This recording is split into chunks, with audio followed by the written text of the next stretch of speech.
Throughout movie history, there have been different examples of how the world will end. From infertility to zombies to a deadly virus, however there's one movie that is so horrifying yet eerily relevant to this day, that being 1984's Threads. Now during the Cold War, there was always fears of a nuclear war. Thus many countries had warnings and programs put out. One such example was in the United Kingdom, the Protect and Survive program, which was a guide on how to survive during the event of a nuclear bomb going off. And one of the most infamous things from this program was to hide under a collection of doors. Lean-to of wood, resting against an inside wall. Strong boards or doors taken from their hinges are quite good. Stop them slipping down the wall by fixing them to the floor with a strip of wood, like this.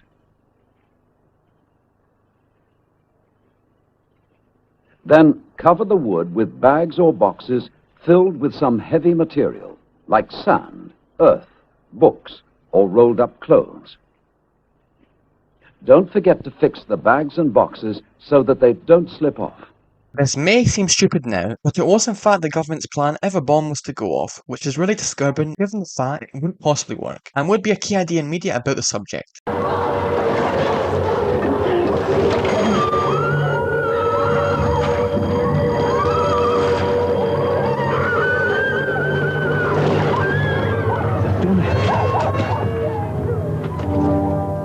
Threads, a compulsive drama, tonight at 9:30 on BBC Two.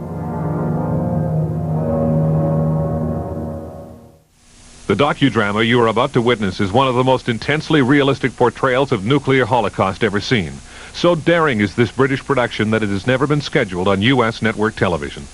We at VU13 feel that this is one of the most important television productions you will ever see.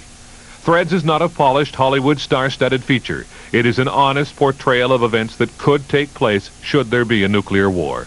Threads is graphic and shocking and may not be suitable for children. Viewer discretion is advised. We expect that you will also make your own decision as to its importance and its reality. Thank you. Threads is a drama. The characters and events are fictional, and it deals with something that has never happened. But it draws on a vast amount of scientific information amassed over the last 40 years on the likely effect and destructive power of nuclear war. Some of the scenes which follow may distress you. Threads was made in and with the cooperation of the people of Sheffield. Now Threads is a film about how nuclear warfare would affect people and countries, and ultimately the Earth itself, as it takes place in an industrial city of Sheffield. A working class city, however, was chosen due to it being near the centre of the United Kingdom, thus likely to be bombed. And I think chose to show how a poor area would deal with war, which was a great option as it allowed for the characters to be more relatable in the first half, in my opinion, which is credit to both the acting as well as the terrific writing, which went for a realistic approach. And the film nowadays is infamous for its disturbing nature, which, whilst extreme, it had to be, as the film is the damnation of the possibility of a nuclear war, and shows you effectively, and from all accounts pretty accurately, as to what would happen to the world, which the film does brilliantly well, from the government becoming essentially authoritarian and fascist, which we see them with killing people for raiding houses, which you can't blame the raiders for, and the film even points out most of the houses that they would be raiding have dead people in them.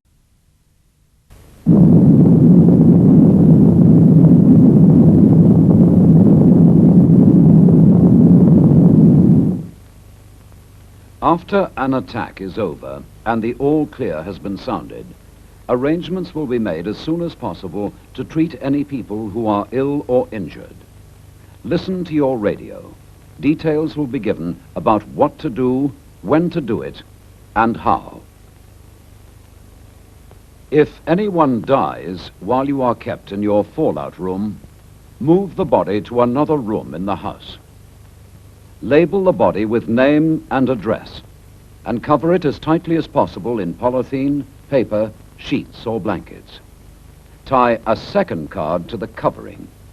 The radio will advise you what to do about taking the body away for burial. Film's most famous character, simply known as the traffic warden, would carry out a job of watching internment camps and thus shooting looters despite the character only getting 20 seconds of screen time or so. His character's look with the rifle and the burn bandages over his face strike a powerful image and show the fall of society and power and of course order, which it does very well even despite the fact it had very little budget, the budget only being around 400,000 British pounds or around 545,000 US dollars, which does give the film some dated aspects, however it still mostly holds up.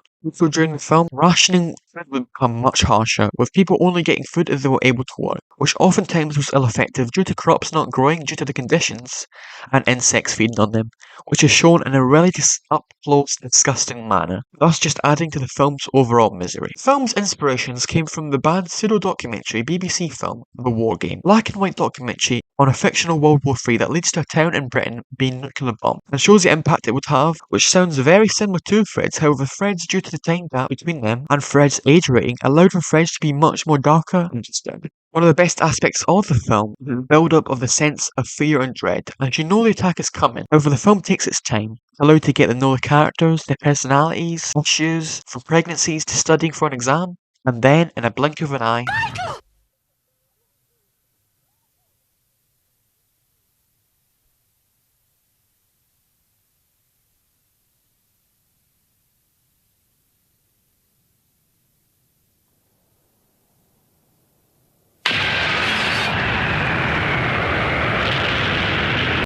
Fridge does have this almost documentary-like feel, when in an intentionally cold manner facts are stated as to what would happen post-nuclear war, from the casualties to the health of people to the damage to the environment, such as UV light, which directly cause high cancer rates and cataracts, thus leading to the film's quote-unquote protagonist, Ruth, going blind and eventually come to the end and the film dies. Another great thoughtful but disturbing idea in the film is the fact that children born post and during the war would have birth defects, which most people know anyway. However, the film brings up the idea that due to the lack of education system, children wouldn't really grow up knowing how to speak. Thus we see a rather cruel, tragic manner Ruth's child, Jane, unable to really communicate with her. Thus when Ruth is dying, all her child can say to her is the words, "work." See, the only form of education children really get from an old VHS tape, which teaches them about bones and a skeleton. A cat. A cat's skeleton. And even then it doesn't really work, as we see in another very cruel scene in which Jane, Ruth's child, and a group of boys steal food. However, one of the boys is shot, and the other, after escaping with Jane, ends up assaulting her off screen. However, we hear the screams, and one thing about the boys is that they speak incoherently in gibberish, thus showing the effects of the war, and of course the lack of thought, thus Jane getting assaulted, which resulted in the end of the film, her giving birth in a brutal scene which is implied that the baby is stillborn and mutated heavily. Even before the bombs go off, we see how screwed the characters were, as in an eerily similar situation to present day. The film follows troubles in Iran and involves America hitting a strike on Iran, which makes the film even scarier due to it feeling like, and the film makes it obvious that the characters even know they have no power or ability to do anything about their situation, thus leading to preparations like destroying wallpaper and essentially following the Protect and Survive manual, which the film critiques and shows how ill-effective it would be in reality. As throughout the first half we see all the characters mention how they can't really do much, one of them even stating outright that he knows they're going to die but wants to have fun beforehand, which we see when he has intercourse off screen in a car. We also see throughout the film news clips and radio, which some of it has been watched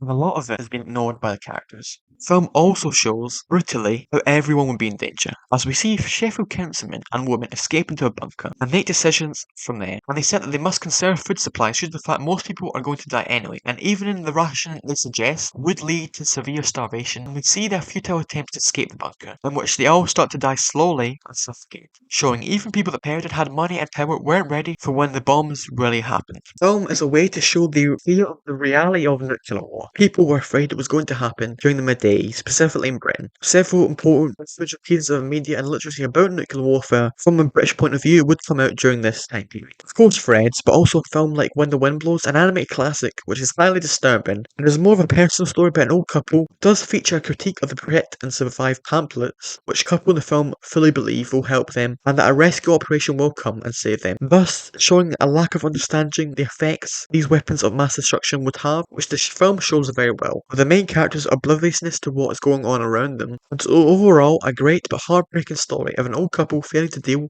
with a dire situation. Another piece of British media which dealt with nuclear war was Alan Moore, who dealt with the issue of nuclear war in two of his comics, those being Watchmen and V for Vendetta, the latter of which focused on how a post-nuclear Holocaust Britain, which wasn't directly bombed but felt the environmental impacts, would deal with these issues, which resulted in a fascist government taking control, and the book being both about fascism in Britain and Moore's fears of nuclear war, which would come up again in Watchmen as well. It is both a critique of superheroes, also governments, in which the world nearly ends due to high tensions between the USSR and America. However, it isn't really a grounded story, but still shows the fears of nuclear war in Britain. Overall, Threads is a highly impactful, disturbing, and even more relevant film that, despite its low budget, still manages to capture the horrors and reality of what would happen in the event of a nuclear war, and shows the decay in humanity and doesn't go back or have a happy ending. The world would be ruined, and shows why the whole world must stop at all costs from this event from happening, as the damage would be irreparable and would cost the lives of millions and even billions of people.